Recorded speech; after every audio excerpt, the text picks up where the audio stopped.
Drummond.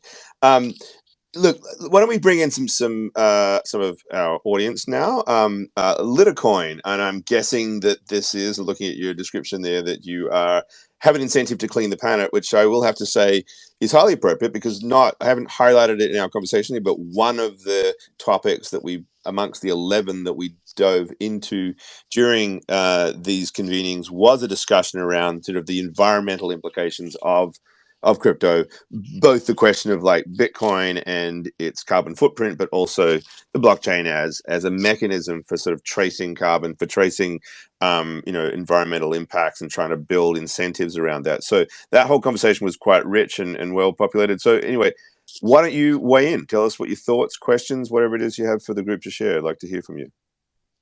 Hey everybody, my name's Sean. I'm from Ireland. I'm the creator of Littercoin. I just wanted to jump in here, particularly on the privacy issue. We're at a time now where there's about 3 billion people out there who have these powerful supercomputers that are designed to collect data. And we've uptaken this technology with no formal training about its forever implications, its privacy destroying implications. And there's a huge opportunity now for the crypto to come in and to do impact and open source and digital privacy literacy orders of magnitude better than the current system. I think we, as custodians of this technology, we have a responsibility to fill in these gaps. And with first generation social media, unsurprisingly, it's focused largely on extracting as much human related data as possible. So 3 billion people have gotten access to this privacy destroying technology with no training. And what we've done with this technology is we've pointed it at ourselves, and we've inadvertently just immediately destroyed our own privacy. I think we need to reflect now on the purpose of technology, which is not to point it at ourselves. What we need to do is point the technology away from us and use this data to collect real world environmental data about plastic pollution, about infrastructure degradation, about biodiversity loss, about how many bugs are getting splashed in your windscreen because they're all disappearing. Right. So the fiat system has not only enabled but accelerated the destruction of the environment. And banks, the custodians of this system, have invested trillions of dollars into firms who cause plastic pollution. So there's an urgency around this. And if you're a new person, right, if you're interested in the crypto ecosystem and you go looking for crypto on Twitter, like you're going to be turned off pretty quickly because it's just a bunch of meme coins and crap.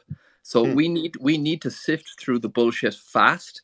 And I think we have a responsibility as an ecosystem, if we want to be taken seriously, to identify and fund open source projects that teach about these values.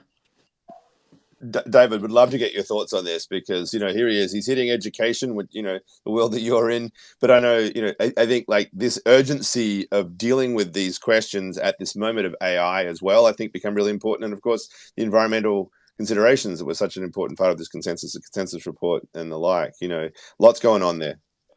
Yeah, well, there's a greater need for credibility in the whole sort of ESG conversation. So you may have noticed, and you may not have noticed, that the head of the largest carbon credit trading business resigned and said none of it's any good.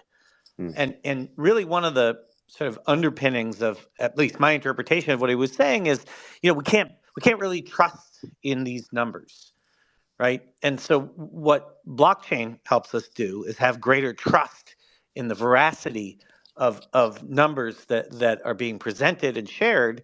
And what AI can do is help inform those numbers and make them more robust and more credible. So there's really an exciting moment in time where you look at the underpinning, the fundamental technologies behind cryptocurrency, and you can say these actually can help make the environmental conversation a lot more believable for people in a way that they feel more comfortable taking action around it.